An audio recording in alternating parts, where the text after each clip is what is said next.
যেহেতু আমরা সংসদীয় গণতন্ত্রের রাজনীতিতে আছি, খুবই ভালো হয় স্বচ্ছতা এবং জবাবদিহিতার স্বার্থে, জনগণের স্বার্থে বিদেশের সাথে যতগুলো মৌলিক চুক্তি সম্পাদিত হবে সেগুলাই সংসদে নিয়ে আসা।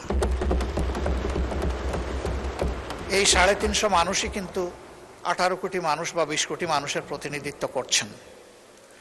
তারা যখন জানবেন তখন এর মধ্য দিয়ে সরকার এবং জনগণের সাথে সেতুবন্ধন তৈরি হবে।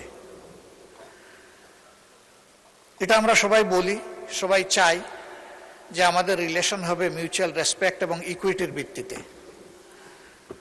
আমি আশা করি তিনি সেই সতর্কতা অবলম্বন করেছেন।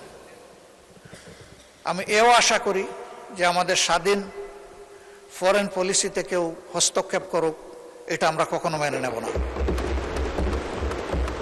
দেশের স্বার্থ আগে, তারপরে অবভিয়াসলি কারো সাথে আমাদের চুক্তি যাই হোক সেটা হবে মিউচুয়াল ইন্টারেস্টের ভিত্তিতে। আমরা কাউকে ক্ষতিগ্রস্ত করতে চাই না, কিন্তু আমরাও ক্ষতিগ্রস্ত হতে চাই না। এই ভারসাম্যটা রক্ষা করেই আগামীর পলিসি যেন পরিচালিত হয়। আমি মাননীয় প্রধানমন্ত্রীর সুস্বাস্থ্য এবং দীর্ঘায়ু কামনা করছি এবং তার সরকারের সফলতাও কামনা করছি।